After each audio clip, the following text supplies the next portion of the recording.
Beaucoup de projets ont compris qu'il suffit d'être tendance pour gagner de l'argent. Message qui glace le sang. Le concept de Bitcoin, c'est que n'importe qui peut en acheter. Pourquoi pas MicroStrategy? J'aime beaucoup la Banque Populaire et je la déteste en même temps et je vais vous dire pourquoi.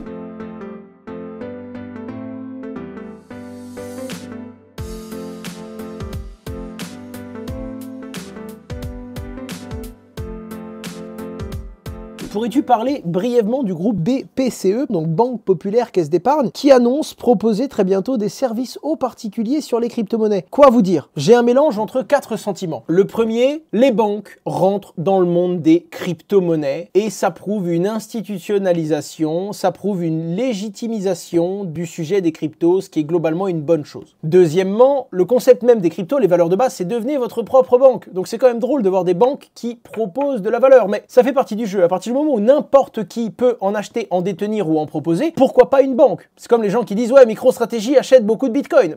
Le concept de Bitcoin, c'est que n'importe qui peut en acheter. Pourquoi pas MicroStrategy? Le troisième sentiment, c'est boum, ça va vraiment démocratiser le truc. Là, ça y est, il n'y a plus de doute, il n'y a plus de on hésite. Il y avait Société Générale avec l'une de ses filiales. Là, c'est BPCE, c'est la Banque Populaire, c'est la Caisse d'Épargne, c'est Natixis, c'est d'autres banques aussi, c'est big. Niveau France, c'est big. Ça annonce que ça va dans la bonne direction du développement de l'écosystème. Quatrième sentiment, attention, parce que du coup, si les banques se positionnent, elles n'ont pas envie que les petits acteurs financiers se développent aussi. Et le tout dernier point, j'aime beaucoup la Banque Populaire et je la déteste en même temps et je vais vous dire pourquoi. J'aime beaucoup cette banque parce qu'à l'époque où j'ai lancé Just Mining, tout le monde nous a fermé la porte au nez, sauf eux. C'est notre toute première banque, c'est les tout premiers qui nous ont acceptés, donc naturellement, vous savez, de manière générale dans la vie, quand on vous a tendu la main que vous n'aviez pas grand-chose, il faut être capable de s'en souvenir et de le rendre. C'est très important pour moi. Par contre, ils nous ont quand même fermé tous nos comptes d'un coup quand ils ont compris qu'on était dans les crypto-monnaies. Bon, c'est il y a de ça quelques années, c'est une décision qui vient de la direction centrale de la Banque Populaire Caisse d'Épargne et absolument pas de la direction régionale de la Caisse d'Épargne, chez qui on avait nos comptes à l'époque. Et d'ailleurs, on était très proche de la Caisse d'Épargne à l'époque. Mais il y a ce mélange de, à la fois, je les aime d'amour, ils m'ont vraiment tendu la main, et si la Société Générale nous avait pas retenu par le poignet, on aurait dû être obligé de partir dans un autre pays parce qu'on n'avait pas le choix. Donc, un peu compliqué. Bref, je pense que c'est un pas en avant, surtout que j'ai entendu quelques échos,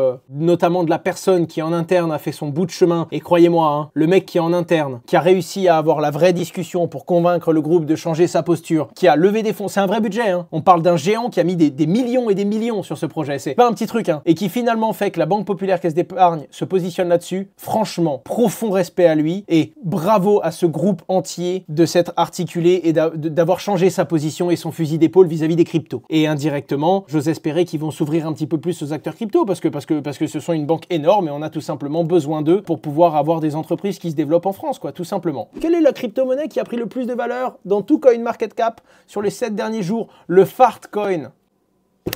Qu'est-ce que vous voulez que je vous dise?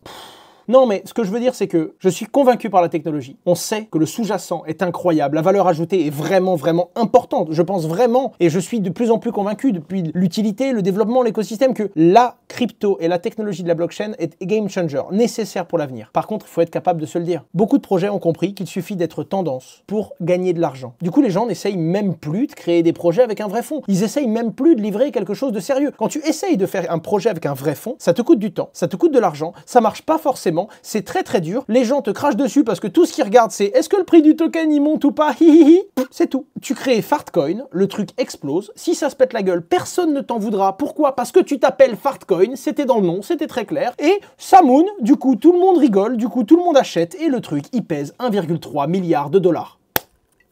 Non mais c'est le seul truc que je ressens. Donc quand les gens disent les crypto-monnaies c'est de la merde, il faut leur répondre pas que. Mais on peut même pas leur dire non c'est faux, il faut leur dire pas que. C'est triste, mais il faut être capable de se le dire. Les amis, le fondateur d'AAV a tweeté Fee Switch incoming. Et le Fee Switch, ça ne vous parle peut-être pas parce que vous n'avez pas vu cette vidéo que j'ai mis en ligne il y a 10 jours et qui vous parle des tokens qui vont probablement mooner grâce au Fee Switch. Si ça vous intéresse, allez voir cette vidéo les gars. Vraiment, je pense que c'est une narrative qui peut péter. C'est encore un bot. Vous voyez, on peut... Ça, c'est évidemment des bots. Le mec qui commence par « Vos vidéos sont incroyables !» sans même regarder la suite du commentaire, je peux vous dire qu'il y a des bots en dessous qui parlent et qui disent « Toi aussi, tu veux gagner de l'argent, alors contacte Monsieur Bidule sur Telegram. » Voilà, Instagram, pardon, excusez-moi, c'est sur Instagram. C'est terrible. que des bots. Tu peux rien faire. À part être éduqué et savoir que c'est un bot, tu peux rien faire du tout. Bref, cette vidéo, je l'ai sortie au bon moment. J'ai bien bossé avec Hawk dessus. N'hésitez pas à aller jeter un petit coup d'œil sur cette vidéo. Et vous allez voir qu'il n'y a pas qu'à rêver, il y en a beaucoup d'autres. Message qui glace le sang, encore une fois. Pourquoi? Parce que je pense que vous savez ce qui m'est arrivé. Après l'expérience que j'ai vécue, j'ai changé drastiquement ma façon de faire, ma façon d'être suivi, ma façon d'être accompagné, ma façon d'être sécurisé, la confidentialité de tout ce qu'il y a sur moi sur Internet. Le support, globalement, c'est surtout ça. C'est de l'équipement, de la discrétion, des bonnes habitudes et des budgets sécurité avec du temps homme investi. Il y a du coup un influenceur belge qui s'est fait kidnapper sa femme. Heureusement, la justice a réussi à mettre la main sur les personnes qui ont fait ça et elle n'a rien, entre guillemets, que de très légères blessures. Et de l'autre côté, le père d'un influenceur. L'influenceur, lui, est à Dubaï. Donc même quand tu es à Dubaï et que tu te sens en sécurité, ils vont chercher tes parents en France, quoi, tout simplement. C'est une histoire de fou. Ça arrive 2 fois en un peu plus de 10 jours. C'est terrible. Mais le seul truc que je peux vous dire, c'est soyez discret quand vous parlez de crypto-monnaie. Si vous vous exposez médiatiquement parce que c'est votre métier, mettez des choses en place. Ça coûte très cher, je sais. C'est très très dur, mais vous n'avez pas le choix. Si vous êtes exposé médiatiquement, vous êtes dans un pays qui va mal, vous êtes dans un pays où c'est pas sévèrement puni de faire ce genre de choses. Il faut être capable de le dire. C'est pas suffisamment sévèrement puni et réellement, les gens pensent que tu as une clé USB avec 1 million d'euros dessus. Les gens pensent réellement ça. Et ils pensent que tu peux payer des... alors, je donnerai pas de détails, évidemment, mais dans les histoires que je viens de présenter là, les mecs te font des demandes qui sont totalement irrationnelles. Ils te demandent un chiffre au hasard, un chiffre que tu n'es pas capable de payer, un chiffre qui est complètement exorbitant, qui dépasse d'ailleurs de très loin le patrimoine liquide total de la personne en question. Et même si tu pouvais payer,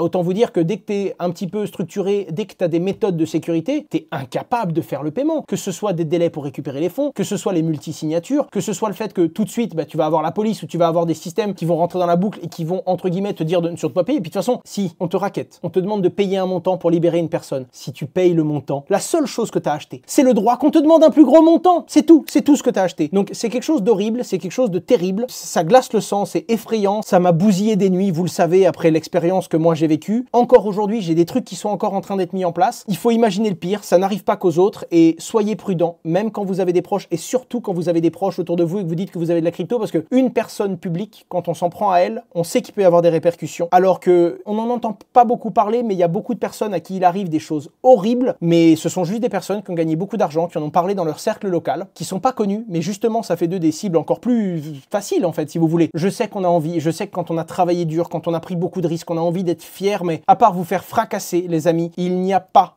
aujourd'hui de possibilité de parler hautement et fortement de ce que vous faites. Sonic SVM, c'est un layer 2 sur Solana. Je le rappelle, ceci n'est pas un conseil en investissement. Investir comporte des risques de perte partielle ou totale de capital, et vu que ce sont des petites caps, c'est pas Bitcoin, c'est pas Ether, il y a des vrais risques de perte, il faut en avoir conscience, et surtout sur les tokens qui sont même pas encore sortis, parce que naturellement, tu as des investisseurs et tu as des pressions de marché qui vont potentiellement arriver et qui vont venir écraser le prix du jeton. Ceci n'est pas sponsorisé dans le sens où j'ai pas été payé pour en parler, mais je suis quand même investisseur et j'en ai dans mon bag. Maintenant, vous faites vos propres recherches, vous faites votre propre analyse, mais au moins vous savez à quoi vous en tenir. Bon, comme d'habitude, ça fournit de l'infrastructure et une virtual machine, que ce soit pour ceux qui veulent créer des protocoles sur leur layer 2, pareil, c'est un réseau, donc tu peux faire des swaps, tu peux faire des bridges, tu peux faire de la DeFi, peu importe, soit si tu veux créer ton jeu et que tu veux te connecter là-dessus. En tout cas, ce qui est intéressant, c'est que non seulement c'est le premier sur Solana, donc si tu paries sur l'écosystème Solana, c'est une belle petite pièce. Moi, c'est ma pièce gaming sur Solana, la seule pièce que j'ai d'ailleurs. Et la deuxième chose que tu as là-dedans, c'est qu'ils ont une très grosse croissance au niveau utilisateur. Et moi, c'est ça qui m'intéresse. Ce qui m'intéresse beaucoup avec eux, c'est premièrement leur founding. C'est bête, encore une fois, je vous le dis, et ça intéresse pas beaucoup de monde, mais je vois la gueule des fonds qui sont rentrés, je vois la gueule des investisseurs, il y a l'ancienne tête de la fondation Solana qui est rentrée. Bref, le genre de bonhomme qui ont l'habitude de faire des perfs. Je devrais pas le dire comme ça, mais quand j'investis dans un projet, premier truc que je regarde, c'est il y a qui. Évidemment, parce que en fonction du calibre qu'il y a à la table, en fonction d'à quel point c'est compliqué d'investir chez eux, je vois ça. Et puis pour vous dire,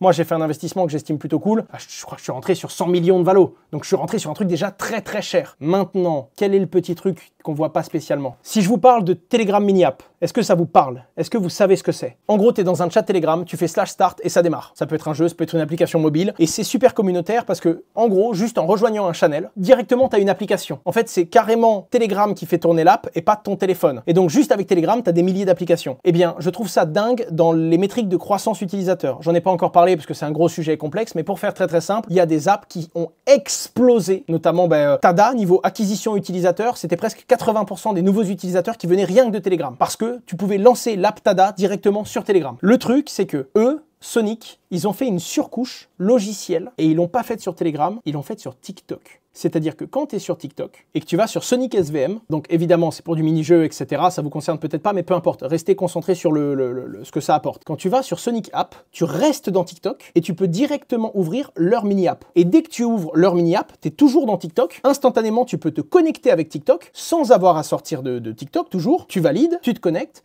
et à ce moment-là, ça te génère automatiquement un portefeuille crypto. Donc en gros, la croissance et l'hyper-croissance qu'il y a, et là après, tu as plein de missions, hein, tu peux générer des points, et ces points-là vont être transformés quand il y aura le airdrop en token, enfin vous connaissez le token du farming. Faire ta première transaction, recevoir une première transaction, faire la demande d'un faucet, recevoir des tokens sur le réseau de test, les suivre sur TikTok, regarder une pub, etc., etc. Tu génères des points et ces points vont se transformer en Sonic Token au moment du lancement du jeton. Le concept, c'est pas jouer à Sonic sur votre téléphone. Mon bet à moi, c'est mettre une pièce sur l'écosystème gaming de Solana. Je veux pas rentrer sur beaucoup de projets, je rentre sur celui-ci. Et ensuite, tu as une application concrète où ils ont un glitch d'acquisition qui est le plus important. Montrer des métriques utilisateurs et avoir un POC, un Proof of Concept qui pète. Et je trouve que réussir à connecter et créer un wallet automatiquement à la communauté TikTok, c'est un truc de ouf. Voilà pourquoi Sonic m'intéresse. Maintenant, encore une fois, je sais pas à quel prix ça va être listé. Et comme d'hab, vous le savez très bien, il y a une différence entre le projet et le prix du jeton. Et ça dépend de beaucoup de choses, donc soyez très prudents. Les amis, je vous propose le récap Twitch. J'ai diffusé 70 heures, 52 semaines, à peu près 1h30 par semaine, sachant qu'il y a quelques semaines que je saute et quelques semaines où je fais des lives un peu plus longtemps. Donc c'est à peu près mais 1h30 par semaine. J'aurais dû faire 75, 76 heures. Globalement, je suis dans la partie. 40 streams différents. Vous avez regardé 88 000 heures. Et là, on parle uniquement, les amis, je le rappelle, de Twitch. 88 000 heures de vue, c'est quelque chose. Hein. Catégorie la plus populaire, évidemment. Et puis c'est la seule catégorie dans laquelle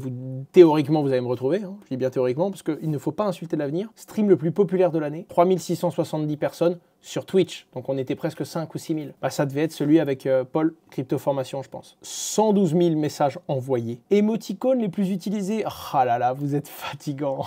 On va les changer, celle-là, les gars. C'est pas possible. Record de l'année, 9422 nouveaux followers. Les amis, on a combien là? 85 000. Pendant que je vous parle, on a passé pendant ce live les 85 000. Merci à tous, merci à vous Twitch pour ce récap.